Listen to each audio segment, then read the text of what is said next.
기도하시겠습니다. 사랑과 은혜가 충만하신 아버지 하나님, 오늘도 주의 앞에 나아갑니다. 우리의 마음과 우리의 예배를 또 우리의 삶을 받아 주옵소서. 항상 깨어 있어 주의 말씀을 통하여 우리의 삶의 방향을 바르게 세워갈 수 있기를 원합니다. 내 생각과 내 경험 다 내려놓고 주님 말씀하시는 대로, 주님 뜻하시는 대로 순종하며 한 걸음 한 걸음 나아갈 수 있는 우리 모두가 되게 하여 주옵소서. 하나님께서 지키지 아니하시면 깨어있는 자의 수고가 헛될 뿐입니다. 하나님께서 세우지 아니하시면 그것을 세우기 위하여 수고하는 우리의 노력도 헛것이 될 수밖에 없습니다. 하나님, 우리가 마음으로 계획할지라도 그 발걸음을 인도하시는 분은 여호와 하나님이신 것을 우리는 믿습니다. 그 믿음 안에서 날마다 주와 동행하게 하여 주시고, 기도하며 말씀을 묵상하며 주님의 기뻐하시고 온전한 뜻이 어디에 있는지를 분별할 수 있는 영적인 지혜와 통찰력이 있게 하여 주옵소서. 매일마다 또 매 순간마다 주의 말씀을 들을 때 우리의 귀를 열어주셔서 주의 말씀이 들리게 하여 주옵소서. 우리의 눈을 열어주셔서 주의 길을 보게 하여 주옵소서. 그래서 하나님, 좌로도 우로도 치우치지 아니하며 온전한 믿음의 길로만 행하며 나아갈 수 있는 우리 모두가 되게 하여 주옵소서. 감사하며 예수님의 이름으로 간절히 기도하옵나이다. 아멘. 할렐루야. 하나님, 우리 아버지와 예수 그리스도로부터 오는 은혜와 평강의 축복이 오늘도 우리 사랑하는 모든 성도님들과 함께 하시기를 주님의 이름으로 축복합니다. 이 시간 우리 앞뒤 자유 계신 분들과 인사 나누시겠습니다. 예수님께서 사랑하시는 형제님, 자매님, 당신을 바라보니 하나님의 은혜와 축복 속에서 가장 잘 되고 형통할 사람이 바로 당신이군요. 아멘. 감사합니다. 날마다 십자가의 은혜 안에서 우리 바울이 고백했던 것처럼 나는 죽고 예수로 살아갈 수 있는, 그래서 나는 날마다 죽노라. 여러분, 예수님의 십자가 앞에서 여러분들의 자아가 죽어지고 내 모든 계획을 내려놓고 내 안에 오직 예수 그리스도만 살고 내 삶 가운데 하나님의 뜻만이 온전히 세워져 갈 수 있는 저와 우리 모든 성도님들 되시기를 바라겠습니다. 하나님께서 우리를 세워주실 때 우리의 삶이 더욱더 안전하고 든든하며 아름다운 삶이 될 줄로 믿습니다. 그래서 여러분, 항상 살아계셔서 우리에게 부활 소망을 주시고 그 소망을 붙잡고 오늘을 살아가게 계신 그 하나님께 감사와 찬양과 영광을 올려드리며 항상 하나님의 자녀로 아름답고 온전하게 세워져 가시기를 다시 한번 주님의 이름으로 간절히 축복합니다. 여러분, 우리가 인생을 비유하여 이야기할 때 여러 가지 많은 비유가 있지만 탕류에 비유해서 이야기할 때가 있습니다. 거센 흙탕물이 소용돌이치고 한 치 앞도 알 수 없는, 내다볼 수 없는 짙은 안개 속에 있는 것처럼 혼란스러운 때가 너무나도 많이 있습니다. 앞날이 선명하고 내가 무엇을 해야 할지, 어디로 가야 할지 분명히 알 수만 있다라고 한다면 근심하고 걱정하고 염려할 일이 조금도 없을 것입니다. 그런데 정말 탕류가 일어나듯이 정말 우리는 너무나 두렵고 떨리고 한 치 앞도 알 수 없는 그러한 인생 가운데, 또 그러한 고난 가운데 두려워하며 떨며 살아갈 때가 분명히 있을 것입니다. 이러한 세상 속에서, 정말 탕류와 같은 이러한 세상 속에서 여러분들은 지금 어디를 향해, 무엇을 향해 여러분들의 삶의 방향을 잡고 또 세우고 그렇게 살아가고 있을까요? 오늘 본문 말씀에 나오는 요나의 이야기는 우리가 너무나도 잘 알고 있는 이야기입니다. 신앙생활을 한 지 얼마 되지 않은 분들이라면 요나가 누군가 라고 궁금해하실 수 있을 것이지만, 그러나 신앙생활을 좀 하신 분들이라면 요나가 누군지, 어떤 일을 겪었는지, 왜 물고기 뱃속에서 3일을 있어야 되는지, 왜 니느웨가 아니라 다시스로 갔는지, 그리고 하나님의 뜻에 순종하여 니느웨를 갔을 때 그곳에 어떠한 일이 일어났는지 우리는 너무나도 잘 알고 있습니다. 그래서 요나의 이야기를 이렇게 가만히 보면 내 뜻과 내 계획과 내 생각이 아니라 그런 모든 것을 내려놓고 하나님의 뜻에 순종했을 때 나의 생각, 나의 의지와 상관없이 하나님의 구원의 역사가 나타나게 된다라고 하는 것을 우리는 배울 수가 있게 됩니다.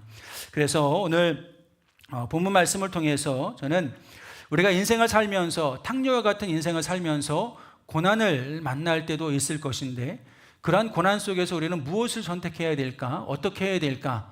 이런 고난 속에 있을 때 하나님의 뜻을 찾아가시고 하나님의 뜻을 발견했다면, 하나님의 뜻을 찾으셨다면 그 뜻에 순종하실 수 있는 저와 우리 모든 성도님들 되었으면 좋겠습니다.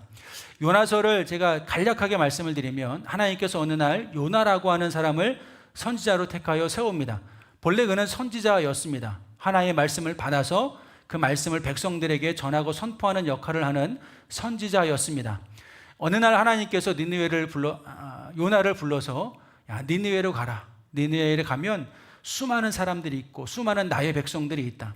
비록 그 백성들이 지금은 내가 아닌 우상 숭배에 빠져 있는 이방의 사람들이지만, 그러나 나도 그들을 사랑하고 내가 그들을 구원하여야 되겠으니 네가 가서 그들에게 회개를 선포하고 또 복음을, 말씀을 선포해라. 그리고 나의 계획을 알게 해라. 그러면 그들이 그 말씀을 듣고 회개하고 나에게로 돌아올 것이다 라고 하는 이야기를 합니다. 그러자 요나는 어땠을까요? 여러분, 하나님이 지금은 선교사로 요나를 니느웨라고 하는 곳에 파송하는 겁니다. 너 니느웨에 가서 복음을 전해라. 근데 여러분, 하나님이 보내시는 곳이라면, 하나님이 가라고 하시는 곳이라면 어떻게 될까요? 부름받아 나서니 몸? 네, 못 부릅니다.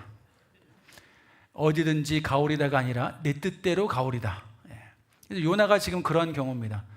부름받아 나선 몸이지만 하나님 뜻대로가 아니라 내 뜻대로 가고 싶습니다 라고 해서 니느웨로 가는 것이 아니라 다시스라고 하는 곳에 갑니다.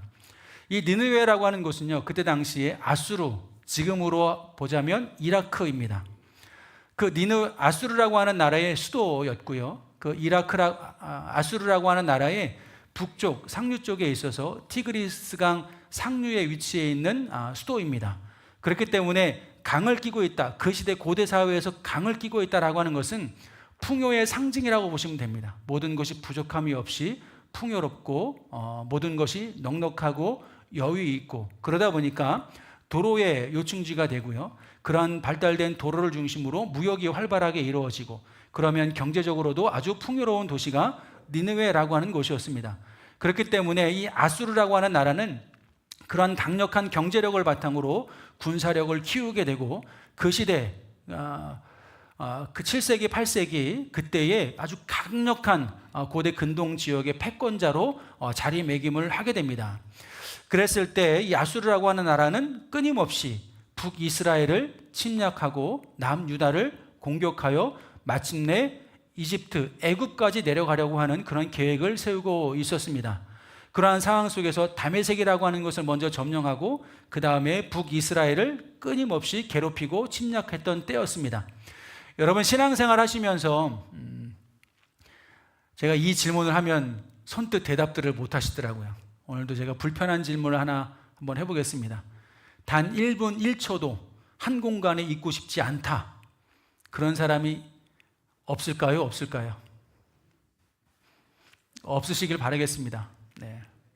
근데 우리는 로또와 같은 사람이 있어요. 그렇죠? 안 맞아요. 너무 안 맞습니다. 예. 아무리 사도 안 맞아요. 예. 단 1분 1초도 함께하고 싶지 않은 사람이 안타깝지만 우리에게는 있을 것입니다. 요나에게 있어서 니느웨 사람들이 그랬습니다. 예. 정말 꼴보기 싫은 사람, 그냥 하나님께서 벌 주시고 하나님께서 심판하셔서 지옥에나 갔으면 싶은 사람, 그런 사람들이 니느웨라고 하는 곳이었습니다. 그러면 요나가 가려고 했던 다시스는 어떤 곳일까요? 지금의 스페인 쪽입니다. 그래서 당시에 이스라엘 백성들의 세계관으로 니느웨와 다시스를 바라보면 이쪽 끝에서 저쪽 끝. 그러니까 왜 다시스로 갔을까? 니느웨에서 가장 먼 곳이 다시스였습니다. 그때 당시의 세계관으로 보자면, 니느웨에서 가장 먼 곳이 다시스였기 때문에 내가 이곳으로 가면 하나님의 영향권 밖으로 가지 않을까, 하나님의 얼굴이 비치지 않은 곳이 아닐까, 그러한 생각에 하나님의 영향력에서, 하나님의 시선에서 벗어나고자 니느웨에서 가장 먼 다시스로 향하게 됩니다. 근데 여러분, 요나서를 읽을 때 우리에게 확 주는 메시지가 있습니다. 저는 이 한 구절, 이 한 단어를 가지고 항상 말씀을 묵상하고 또 제 스스로를 돌이켜보는데요. 어제 제가 우리 청년들하고도 했던 그 내용입니다. 1장 3절에 보시면, 1장 3절 중간쯤에 보시면 욥바로 내려갔더니 마침 다시스로 가는 배를 만난지라 라고 하는 말씀이 있습니다. 여러분 성경 보십시오. 그리고 거기에 볼펜 가지고 계실까요? 그러면 마침이라고 하는 단어에 막 동그라미를 막 이렇게 쳐보십시오. 마침. 네. 요나가 하나님께서 분명 어디로 가라고 말씀하셨죠? 니느웨로 가라. 그런데 가기가 너무 싫은 거예요. 그럼 어디로 가야 될까? 제일 멀리 있는 다시스로 가야 되겠다. 이렇게 마음을 먹고 욥바라고 하는 항구로 내려갑니다. 그런데 그때 때마침 다시스로 가는 배가 딱 준비하고 있는 겁니다. 그리고 그때 때마침 날씨도 너무 좋습니다. 바람도 안 불고 배가 출항하기에 전혀 지장이 되지 않습니다. 그래서 뱃삭을 딱 주고 놨더니 때마침 배가 출항을 합니다. 그래서 요나는 배 아래층으로 내려가서 잠을 청합니다. 아, 이쯤 되면 하나님이 내 마음을 이해해 주셨겠구나. 마침 모든 게 이렇게 다 어쩜 딱 맞아 떨어지는가. 이것이 바로 하나님의 섭리가 아니겠구나 라고 요나는 그때까지는 그렇게 생각하지 않았을까 싶습니다. 그런데 얼마 지나지 않아 말씀을 읽어보면 뭐가 나오나요? 폭풍이 일어납니다. 폭풍이 일어나서 배가 지금 파손되기 일보 직전입니다. 고난을 당한 거죠. 그래서 제가 어제 청년들에게 뭐라고 말씀을 나눴냐면 마침, 세상에 주는 마침의 유혹을 주의하라. 죄송합니다. 네. 오해는 하지 마시고요. 제가 누군가를 불편하게 하려고 드리는 말씀은 아니니까. 예. 마침 주의를 빼먹고 어떤 일을 했는데 너무 잘 돼요, 일이. 그렇죠. 그럴 때 있습니다. 마침 기도의 시간인데 기도의 시간을 안 갔습니다. 그런데 그 일이 또 너무 잘 되네. 마침 어떠한 일을 했는데 예배 시간인데 예배보다 이거를 지금 해야 되지 않을까? 내 생각이 앞서서 그것을 했는데 예를 들어서 계약이 성사됐다든지 아니면 어떤 거래처와 만남이 잘 됐다든지 아니면 사업이 잘 됐다든지. 그래서 제가 예전에 한번 그런 말씀 드렸잖아요. 이건 예화입니다. 실제는 아니니까 오해하시면 안 됩니다. 어떤 목사님이 주일날 예배를 빨리 끝내고 골프를 치러 가셨는데 첫 번째 홀에서부터 바로 홀인원이 된 겁니다. 그래서 천사가 옆에서 예수님께 묻습니다. 아니 너무한 거 아닙니까? 벌을 줘도 현찬을 마당해 왜 첫 홀부터 홀인원을 시켜주십니까? 그랬더니 예수님께서 뭐라 그러셨을까요? 일부러 그랬다. 야, 저 목사가 어디 가서 주일날 꽃 붙였는데 첫 홀부터 홀인원 했다고 어디에서 누구에게 자랑하겠느냐? 자랑할 것이 있음에도 불구하고 자랑하지 못하게 하려고 내가 일부러 그랬다라고 하는 이야기를 우스갯소리 예화가 있는데요. 여러분 우리가 주일을 범하고 어떠한 일을 했는데 마침 잘 됩니다. 기도하지 않고 어떠한 일을 했는데 그 일이 또 마침 너무나 잘 됩니다. 그래서 사탄은 우리에게 그 마침이라고 하는 유혹을 끊임없이 던집니다. 때마침 너무나 잘 된다. 때마침 모든 게 형통하다. 때마침 내 뜻대로 잘 이루어진다. 그럴 때 세상에 주는 그 마침, 여러분 요나가 그러지 않았을까요? 욥바로 갔습니다. 마침 다시스로 가는 배가 있습니다. 정말 계획이라도 한 것처럼 지금에야 다 예약을 하시잖아요. 미리 어디 가시려면 배도 예약해야 되고 기차도 예약해야 되고 다 예약해서 예약한 대로 할 수 있습니다. 그런데 그 시대에는 예약이라고 하는 것이 없는 시대입니다. 가서 있으면 타는 거고 없으면 못 타는 겁니다. 그런데 마침 가는 배가 있었고 마침 날씨도 너무 좋았습니다. 모든 것이 때마침 다 형통했습니다. 그렇기 때문에 요나는 이게 하나님의 계획이구나, 섭리구나, 축복이구나 라고 생각을 했을 것입니다. 그러다 얼마 지나지 않아 폭풍을 만나게 되고요. 그 폭풍 때문에 극심한 두려움과 고통에 빠지게 됩니다. 그래서 신명기 8장 3절에 보시면 하나님은 분명히 이스라엘 백성들에게 또 오늘 우리들에게 이러한 말씀을 주십니다. 사람이 떡으로만 사는 것이 아니다. 하나님의 입에서 나오는 모든 말씀으로 살아야 한다라고 하는 것을 우리에게 분명히 말씀하십니다. 그리고 이것을 내가 알게 하려 하심이라. 하나님의 말씀으로 살아야 한다라고 하는 것을 어느 때 그러면 알게 하실까요? 고난이라고 하는 시간에 하나님의 말씀, 하나님의 뜻을 알아가게 하는 그런 과정으로 삼을 수도 있다라고 하는 것입니다. 오늘 12절에 있는 말씀 잘 안 보이시겠지만 같이 한번 읽어보겠습니다. 12절입니다. 나같이 시작. 그가 대답하되 나를 들어 바다에 던지라. 그리하면 바다가 너희를 위하여 잔잔하리라. 너희가 이 큰 폭풍을 만난 것이 나 때문인 줄을 내가 아노라 하니라. 아멘. 폭풍의 한가운데에서 요나는 그 배를 어떻게 보면 안전하게 하기 위해서 배 안에 있는 모든 것을 다 바다에 던지고, 그럼에도 불구하고 배가 너무나 위험에 처해 있자 요나는 스스로 깨닫습니다. 이 폭풍우가 나 때문에 일어났구나. 이 고난이 결국은 하나님의 뜻에 불순종한 나 때문에 일어났구나. 그래서 선원들에게 나를 던지십시오. 나를 바다에 던지십시오. 이 폭풍우는 나 때문에, 하나님의 뜻을 어기고 다시스로 향하는 나 때문에 이 폭풍우가 일어나게 된 것입니다 라고 고백을 하게 됩니다. 만약에 이 폭풍우가 없었다라고 한다면, 그래서 여러분, 하나님께서 왜 이 폭풍우를 일게 하셨을까라고 하는 것을 생각해 보면, 요나를 죽이기 위해서 그러셨을까요? 그 배에 있는 사람들을 죽이기 위해서 그러셨을까요? 아닙니다. 그들을 살리기 위하여, 그들을 바른 길로 인도하기 위하여 하나님은 이 폭풍이라고 하는 도구를 만드시고, 그 도구를 통해서 하나님의 뜻을 알게 하는, 잠자는, 죽어가는 요나의 영혼을 깨우기 위한 도구로 삼는 것을 볼 수가 있게 됩니다. 그래서 C.S. 루이스라고 하는 학자는 이렇게 이야기를 합니다. 고난이 무엇인가? 고난은 귀먹은 세상을 깨우는 하나님의 메가폰이다. 우리가 귀먹고 눈멀어서 하나님의 뜻을 분별하지 못할 때 하나님은 때로는 이 고난이라고 하는 것을 통해서 우리를 깨우고 또 우리를 바른 길로 인도하신다라고 하는 것입니다. 그래서 여러분, 우리가 모든 것이 평안할 때는 하나님의 뜻을 잠시 잃어버릴 때가 있습니다. 하나님께서 무수하게 우리에게 신호를 보내시는데 그 신호를 놓칠 때가 있습니다. 왜? 너무나 평안하기 때문에. 그리고 아까 앞에서도 말씀드렸던 것처럼 때마침 너무나 모든 것이 다 잘 되기 때문에 그 하나님의 음성, 하나님의 뜻을 깨닫지 못할 때가 있을 것입니다. 그랬을 때 하나님은 어떻게 하신다고요? 고난이라고 하는 것을 통해서 하나님의 뜻을 깨닫게 하실 때가 있다라고 하는 것입니다. 그래서 여러분, 그 고난이라고 하는 것을 통해서 우리가 하나님의 뜻을 깨닫고 하나님께로 돌아올 수 있다라고 한다면, 여러분, 그 고난이, 그래서 믿음의 선진들이 고난이 축복이다라고 이야기를 하는 것입니다. 왜? 그 고난을 통해서 우리가 하나님께로 돌아왔기 때문에, 그래서 고난이 축복이다라고 고백을 하는 것입니다. 여러분, 성경에 보면 이 고난을 하나님의 뜻을 알아가는 과정으로 삼은 사람들이 있습니다. 대표적인 인물이 요셉이라고 할 수 있겠죠. 아버지의 사랑을 받았고 또 정말 아버지의 모든 총애를 받았습니다. 그러다 어느 날 형들의 시기로 말미암아 굴에 갇히게 되고, 또 굴에서 그 동생을 죽일 수 없다라는 생각에 노예로 팔아버리게 되고요. 노예로 팔려가서도 정말 열심히 살았습니다. 충성되게 살았습니다. 그래서 보디발이라고 하는 사람의 총애도 받았습니다.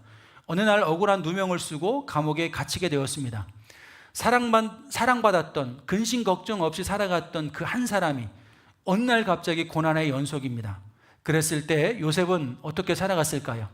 그 고난 속에서 불평하며 원망하며 좌절한 것이 아니라 하나님께서 자신에게 꿈을 통하여 보여주신 비전이 있습니다. 그 비전을 계속해서 재확인했습니다. 하나님, 나에게 주신 비전과 꿈이 있으니 나는 그 꿈을 바라보며 하나님 앞에 범죄하지 않겠습니다. 고난 속에서 그는 하나님의 뜻을 재발견하게 됩니다. 여러분, 다윗도 너무나 잘 아시죠? 이스라엘의 위대한 성군입니다. 그는 모든 이스라엘 백성들의 존경받는 왕으로서의 역할을 잘 감당하게 됩니다. 그런데 여러분, 다윗이 실수가 없거나 죄가 없던 사람도 아니었습니다. 다윗이 모든 이스라엘 백성들의 왕이 되었을 때 어느 날 하나님의 언약궤를 예루살렘으로 옮겨오고 싶었습니다. 그런데 율법에 보면 하나님의 언약궤를 옮겨올 때는 레위 지파, 레위 제사장들이 어깨에 메고 그 언약궤를 옮겨왔어야 했습니다. 근데 다윗은 하나님의 언약궤를 옮겨오는 것이 너무나 기대되고 너무나 소중한 일이었기 때문에 새 수레를 만들고 멍에를 매보지 않은 소 2마리를 한 짝으로 해서 언약궤를 옮겨오게 됩니다. 그랬을 때 하나님은 성경에 보면 소가 뜀으로 언약궤가 저 마차에서 떨어질 위기에 처합니다. 그랬을 때 웃사라고 하는 신하가 하나님의 언약궤가 바닥에 떨어지면 안 되기 때문에 그것을 손으로 잡습니다. 그러자 웃사가 그 자리에서 즉사를 하게 됩니다. 자신 때문에 충신이 억울하게 갑자기 죽음을 맞이해야 하는 고통의 상황에 놓이게 된 것입니다. 그가 잘못한 것이 아니라 다윗이 잘못했기 때문에 그러한 고통을 겪게 됩니다. 그리고 시간이 지나서 그가 밧세바라고 하는 여인과 아들을 하나 낳게 됩니다. 이 밧세바라고 하는 여인은 본디 우리아라고 하는 충신의 아내였습니다. 그런데 밧세바가 얼마나 아름다웠는지는 모르겠습니다. 분명한 것은 제 아내보다는 덜 예쁠 겁니다. 아멘이십니까? 네. 저는 그렇게 믿고 살렵니다. 네. 여러분들은 어떻게 생각하실지 모르겠으나, 네. 그래서 이 밧세바라고 하는 여인을 취하고 싶은데 우리아라고 하는 남편이 있으니 이 남편을 전장에 보내서 억울하게 죽음을 맞이하게 됩니다. 그리고 밧세바라고 하는 여인을 정말 자기가 거둬들이는 것처럼 연기를 해서 그 여인을 취하게 되고, 그리고 그 사이에서 이제 아이가 태어나게 되는데 하나님은 그것을 정당하게 보지 않으십니다. 그래서 그 아이가 태어난 지 7일 만에 죽음을 맞이하게 됩니다. 이 아이 역시 다윗의 잘못 때문에 아이가 죽어야 하는 고난이라고 하는 것을 다윗은 경험을 하게 됩니다.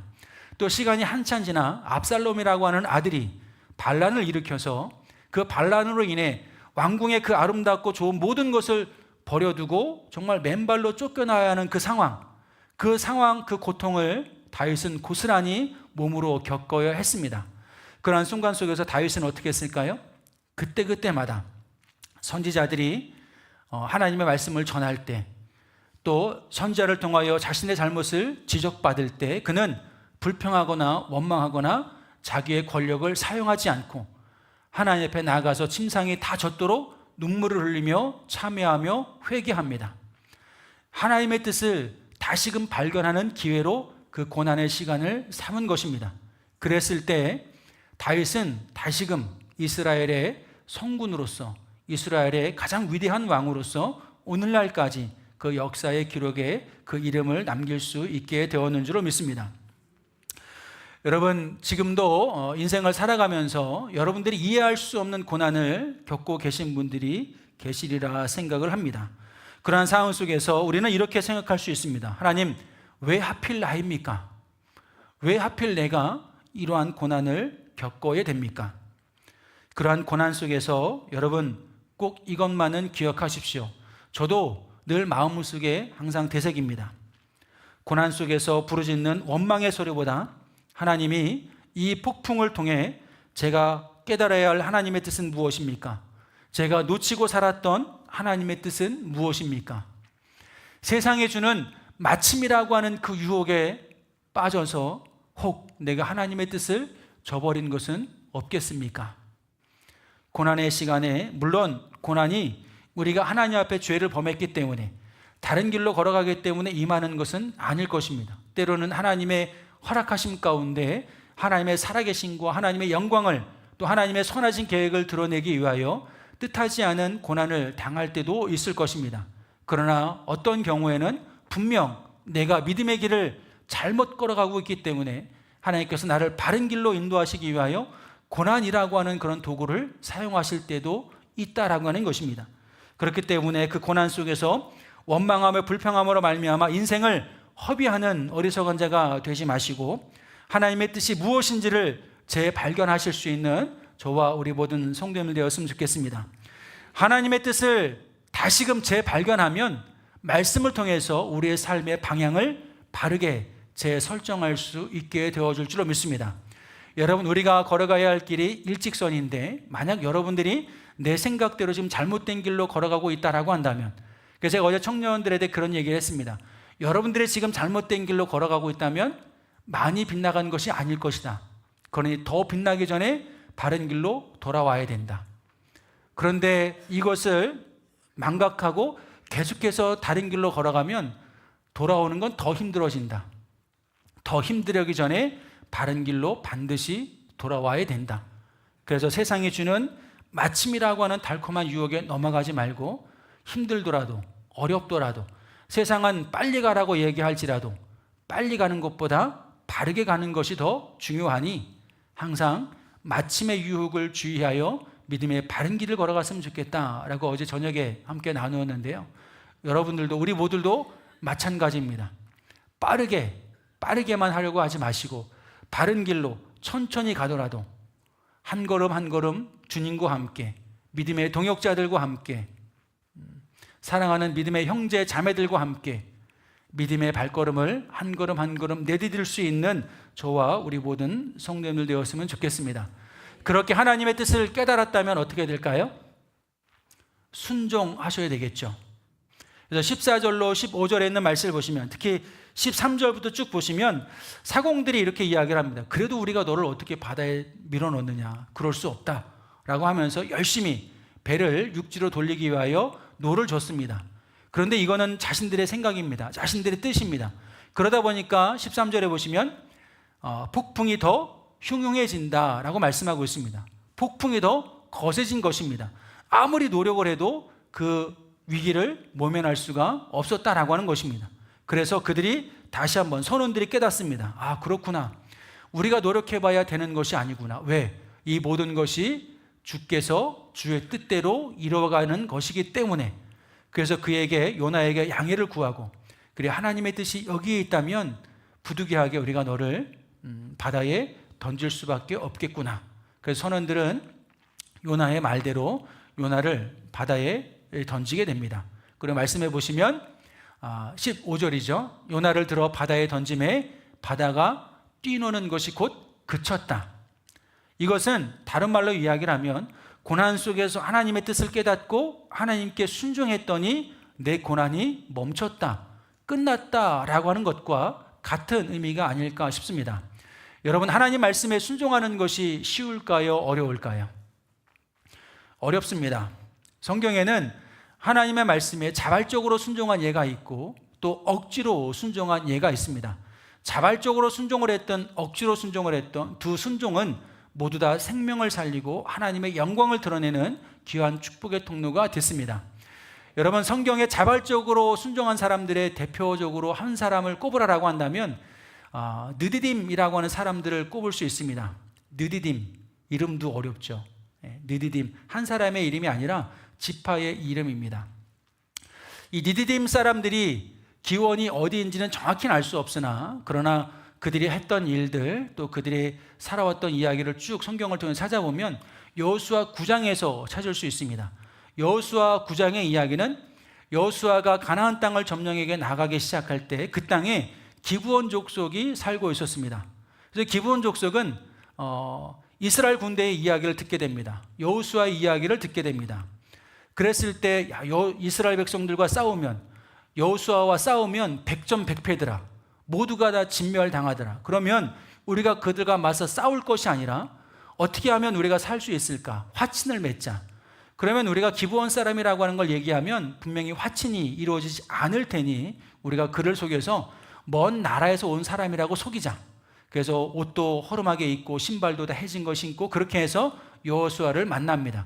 여호수아는 그들 모습 그대로 받아들이고 정말 먼 타국에서 온 것인 양 그렇게 믿고 그들과 화친을 맺습니다. 근데 알고 봤더니 하나님께서 진멸하라라고 이야기를 했던 기브온 족속 사람들이었습니다. 이미 화친은 맺었고 화친을 맺었으니 멸절시킬 수는 없고 그래서 선택한 방법이 그러면 너희가 우리를 속였으니 너희는 레위인들을 도와서 성전에서 봉사하는 사람이 되라 라고 하며 성전에 물을 깃는 것, 제사를 드리고 나면 성전을 청소하는 것, 나무를 패오는 것, 성전의 허드렛 일을 그 기브온 사람들에게 시킵니다. 그래서 니디딤 사람들의 조상이 바로 그 기브온 사람들이었다라고 이렇게 학자들은 보고 있습니다. 그 사람들이 기브온 사람들이 다른 가나안 족속들은 다 쫓겨갔습니다. 죽거나 쫓겨갔는데 이 사람들은 기브온 사람들은 이스라엘 백성들과 함께 예루살렘에서 거주하며 예루살렘 성전의 허드렛 일을 돕는 일도 살아가게 됩니다. 그러다가 시간이 쭉 흘러서 북이스라엘이 멸망하고 남유다, 예루살렘이 멸망당할 때 남유다 백성들과 함께 바벨론이라고 하는 나라에 그들도 포로로 끌려가게 됩니다. 그리고 포로로 끌려가서 그곳에서 70년을 삽니다. 70년을 털을 잡고 살았다라고 한다면 어떻게 됐을까요? 1세대 분들은 거의 다 돌아가셨을 것이고 이제 자녀 세대들이 그 땅에서 털을 잡고 나름 안정적인 삶을 살아갔을 것입니다. 그렇게 70년이 지났을 때 남유다 백성들은 하나님의 섭리 가운데 예루살렘으로 돌아가게 됩니다. 그러면 여기서 느디딤 사람들은 돌아가야 될까요? 말아야 될까요? 이스라엘 백성들 입장에서는 이들은 이방인입니다. 굳이 함께 가지 않아도 됩니다. 왜? 하나님의 백성들만 가야 하는 것이었기 때문에 그렇습니다. 그리고 이 니디딤이라고 하는 사람들이 바벨론에 남아있으면 그동안 70년 동안 자신들이 갈고 닦아왔던 그 터전 안에서 안전하게 살아갈 수 있었을 것입니다. 자유인으로도 살아갈 수 있었을 것입니다. 그런데 예루살렘으로 돌아가면 다시 성전 안에서 종살이를 해야 됩니다. 자유인으로 남을까요? 종살이로 돌아가야 될까요? 제가 느디딤 사람이었다면 자유인으로 그 바벨론에 남고 싶었을 것입니다. 그런데 그들은 하나님께서 남유다 백성들을 향하여 예루살렘으로 돌아가라 라고 할 때 자발적으로 그 일행에 합류하게 됩니다. 그리고 하나님을 섬기지 않는 바벨론에 있기보다 하나님을 섬기는 예루살렘으로 돌아가자. 우리 조상들이 그렇게 했던 것처럼 우리도 예루살렘으로 돌아가서 하나님을 섬기자. 비록 우리가 하는 일이 성전을 청소해야 되는 허드렛 일이라 할지라도 거기에 하나님을 예배하는 곳이 있다면 우리는 그곳으로 돌아가자라고 하며 자발적으로 예루살렘으로 돌아오게 됩니다. 그래서 에스라와 함께 돌아온 그들은 무너진 성전을 재건하고 재건된 성전 위에 하나님의 거룩한 백성으로 그들의 영적인 재각성을 운동을 일으킬 때 중추적인 역할을 하는 사람들이 느디딤 사람들입니다. 자발적으로 순종함으로 말미암아 무너진 예루살렘과 무너진 신앙을 다시 세우는 기초를 쌓아 나갔던 사람들이 느디딤 사람들입니다. 자발적 순종을 통해서 하나님의 뜻과 하나님의 영광이 빛나는 시간입니다. 또 억지로 순종한 사람도 있습니다. 우리가 너무나도 잘 알고 있는 구레네 사람 시몬. 이 사람은 유월절을 지키기 위하여 예루살렘으로 올라왔다가 뜻하지 않게 십자가를 지고 가는 예수님의 행렬과 만나게 되고 로마 군대의 군사들에 의해서 예수님의 십자가를 대신 지고 골고다 언덕까지 가야 했습니다. 이때 이 시몬은 어떠한 생각이 들었을까요? 야, 재수가 없을래니까 왜 하필 나냐? 이 수많은 사람들 중에 왜 하필 내가 이 힘든 고난의 십자가를 내가 지고 가야 되는가? 나 참 너무나 열받는다. 너무나 황당하다. 뭐 그러지 않았을까요? 제가 더 심한 말을 하고 싶으나 여러분들이 상처받으실까 봐 좋은 말로 순화해서 말씀을 드립니다. 아마 이 시몬이라고 하는 사람의 생각에 그러지 않았을까 싶습니다. 내가 하필 왜 나냐?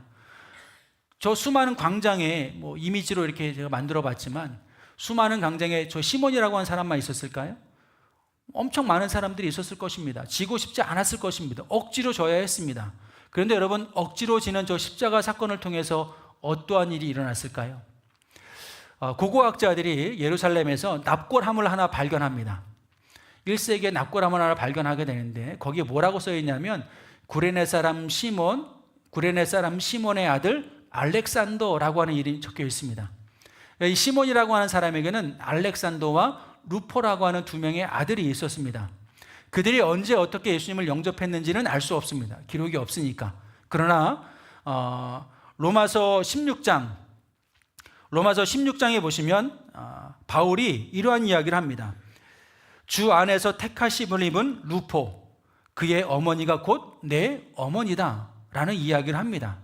시몬의 아내를 가리켜서 루포의 어머니인데 루포의 어머니면 곧 나의 어머니다. 그 이야기는 어떤 이야기일까요? 루포라고 하는 이 시몬의 아들이 나름 로마 교회 안에서 유력한 어떤 그러한 인물이었다라고 하는 것을 짐작해 볼 수가 있는 것입니다. 그리고 이 알렉산더의 납골함을 발견했다라고 하는 것도 이 알렉산더라고 하는 사람이 나름 유대 사회 안에서 유력한 영향력을 끼치는 인물이었다라고 하는 것을 짐작해 볼 수 있는 그런 대목입니다. 그러면 어떻게 이 아들들이 그러한 역사의 기록을 남길 수 있었을까요? 아마도 이 시몬이 예수님의 십자가를 지고 또 예수님께서 어떤 분이신가라고 하는 것을 직접 목격하고 본인과 또 본인 가족과 아들들을 예수님을 영접하는 또 예수님을 믿게 하는 그러한 역사가 있었을 것입니다.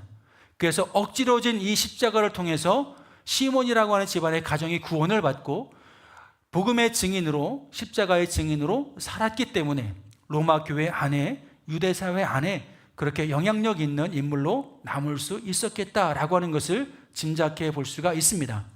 여러분, 오늘날 교회 안에 오늘 우리의 모습을 한번 보겠습니다. 교회 안에 어떠한 일을 할 때 자발적으로 순종하시는 분들이 계십니다. 너무나 귀한 순종이십니다. 그런데 어떨 때는 어떤 상황 가운데에는 직분 때문에 체면 때문에 상황 때문에 억지로 순종의 자리에 나가야 할 때도 있습니다. 예를 들자면 오늘 예배 후에 교회 사랑주일 청소가 있습니다. 하고 싶지 않은데 왜 하필 오늘이야? 목사님 최소한 2주 전에는 광고하셔야죠. 오늘 바로 광고하면 나 약속 있는데 어떡하라고요? 그래도 순종해 보십시오. 우리는 때로 억지로 순종을 해야 할 때가 있고 억지로라도 순종의 자리에 있어야 할 때가 있습니다. 그럴 때 여러분, 구레네 사람 시몬의 아들들을 한번 생각해 보십시오. 억지로라도 십자가를 지는 곳에 순종했더니 하나님께서 그 자녀들에게 복을 주셔서 그 자녀들이 교회 안에 유대 사회 안에 유력한 인물로 성장할 수 있게 되었다라고 하는 것. 여러분, 이러한 예화뿐만 아니라 성경 안에는 억지로라도 순종했을 때 하나님께서 그 순종을 통해서 놀라운 일들을 이루어갔다라고 하는 것을 우리는 어렵지 않게 찾아볼 수가 있게 됩니다. 그래서 여러분, 이왕 순종해야 하는 것이라면 어떻게 해야 할까요? 자발적으로 억지로 하는 게 아니라 등 떠밀려서 하는 게 아니라 직분 때문에 체면 때문에 하는 게 아니라 자발적으로 우리가 하나님의 뜻에 순종한다면 하나님께서 그 순종을 더욱더 귀히 여기시고 또 때로는 억지로 하는 순종일지라도 그 순종을 통해서 우리의 삶 가운데 하나님의 축복을 부어주시고 그 순종을 통해서 폭풍을 잠잠케 하시고 생명을 살리는 기적의 통로로 기적의 도구로 우리를 사용하실 줄로 믿습니다. 말씀을 정리하고자 합니다. 요나가 바다에 던져지고 바다가 잔잔해진 후 선원들은 여호와를 크게 두려워하며 제물을 드리고 서원했다라고 마지막에 16절에 그렇게 말씀을 하고 있습니다. 어떻게 보면 요나는 그 고난 속에서 하나님의 뜻을 다시 한번 발견하고 하나님의 뜻에 순종하기로 마음을 먹고 바다에 몸을 던집니다. 억지로라도 순종하게 되어진 것입니다. 그랬을 때 하나님께서는 폭풍우를 잠잠케 하시고 물고기를 준비하여서 그를 보호하시고 또 니느웨로 향할 수 있도록 그를 인도해 주십니다. 그리고 그가 억지로 니느웨에 가서 하나님의 뜻에 순종했을 때 그 땅에 있는 수많은 영혼들이 하나님의 말씀을 듣고 회개하며 생명을 살리고 구원받는 놀라운 역사가 일어나게 됩니다. 사랑하는 성도 여러분, 당뇨와 같은 세상을 헤쳐나갈 유일한 방법은 내 고집과 내 경험이라고 하는 낡은 지도를 벗어버리고 하나님의 말씀이라고 하는 나침판을 붙잡고 의지하는 것입니다. 지금 겪고 있는 고난을 두려워하지 마시고 그것은 우리 죄를 씻어내고 하나님의 비전을 다시 보여주는 은혜와 축복의 방편이며 시간이며 통로인 줄로 믿습니다. 고린도전서 10장 13절은 이렇게 이야기를 합니다. 우리가 감당할 시험밖에 하나님은 허락하지 아니하신다. 여러분, 고난 가운데 있습니까? 충분히 감당할 수 있는 시험입니다. 그리고 시험 당할 쯤에 피할 길도 예비하신다라고 말씀하고 있습니다. 그렇기 때문에 내 경험을 내려놓고 내 지식을 내려놓고 내 계획을 내려놓고 하나님의 뜻을 붙잡아야 하는 것입니다. 왜? 그것이 우리의 삶을 바른 길로 인도하는 우리 영혼의 나침판이 되어지기 때문에 그렇습니다. 여러분, 말씀 앞에 순종해 보십시오. 자발적이든 때로는 구레네 시몬처럼 억지로든 그 사명에 순종할 때 그 순종의 발걸음 끝에 바다가 잔잔해진 기적과 영원히 살아나는 기적의 역사가, 구원의 역사가 우리를 기다리고 있는 줄로 믿습니다. 이번 한 주간 여러분, 세상이 주는 달콤한 유혹, 세상에 주는 떡의 유혹을 물리치고 하나님의 사람은 하나님의 입에서 나오는 모든 말씀으로 살아야 한다라고 하는 것을 분명하게 우리에게 말씀해 주고 있습니다. 이번 한 주간 하나님의 말씀을 붙잡고 하나님의 뜻에 순종함으로 말미암아 영혼을 살리고 생명을 살리는 귀한 도구로 쓰임받는 저와 우리 모든 성도님들 되시기를 주님의 이름으로 간절히 축원합니다. 우리 주님 뜻대로 살기로 했네 함께 찬양하시고 결단하며 함께 기도하겠습니다.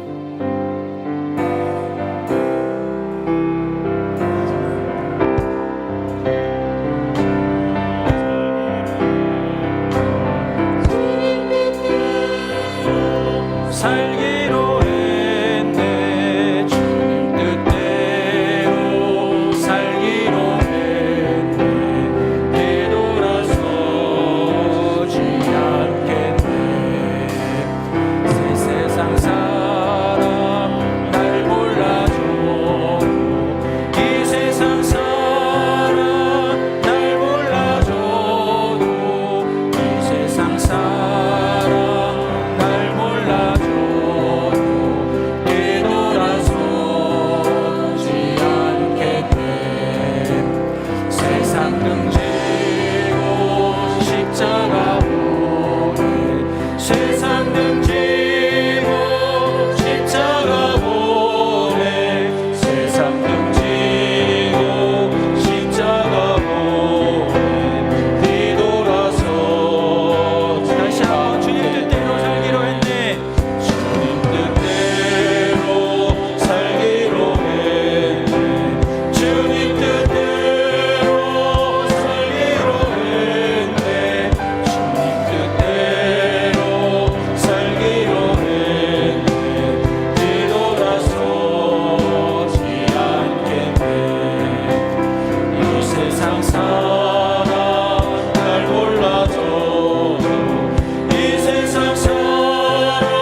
내가 어떠한 상황 가운데 뒤돌아서지 않고 주님을 향하여 믿음으로 한 걸음 한 걸음 나아가겠습니다. 세상의 달콤한 유혹에 속지 않게 하여 주시고 미혹되지 않게 하여 주시고 모든 죄의 유혹을 말씀으로 물리쳐 말씀을 통하여 삶의 방향을 바로 세워 나가게 하여 주옵소서. 우리 다 같이 주여 세 번 부르시고 함께 통성으로 기도하겠습니다. 주여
계속해서 한 번 더 기도하겠습니다.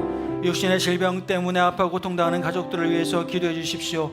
우리가 손을 얹어 기도할 때에 하나님 이 아픈 곳에 손을 얹어 기도하오니 주님 친히 안수하여 주시고 신유의 역사가 있게 하여 주옵소서. 병상 가운데 있는 가족들도 고침받고 치유되게 하여 주옵소서. 경제적인 어려움 때문에 고통당하는 가족들도 하나님 함께하여 주셔서 하나님 그들이 회복되게 하여 주옵소서. 은혜의 길로 나아갈 수 있게 하여 주옵소서. 태신자들이 있다면 그 영혼을 품고 기도합니다. 하나님 그 영혼이 주님을 만나게 하여 주시고 주의 이름을 부르며 구원받게 하여 주옵소서. 이 시간 다시 한번 우리 주여 한 번 부르기 통성으로 기도하실 때 우리가 중보하며 기도해야 할 제목들, 우리 교회를 위해서, 여러분들의 가정과 자녀들을 위하여, 또 우리 직장과 생업을 위하여, 우리의 육신의 회복을 위하여, 질병의 회복을 위하여 하나님 신유의 역사가 우리 가운데 임하게 하여 주옵소서. 다 같이 주여 한 번 부르시고 다시 한 번 더 통성으로 기도하겠습니다. 주여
사랑과 내가 충만하신 아버지 하나님, 사람이 떡으로만 살 것이 아니요 하나님의 입에서 나오는 모든 말씀으로 살아야 할 것을 알게 하시겠다라고 말씀하십니다. 주의 말씀을 묵상할 때 그 뜻을 알게 하여 주옵소서.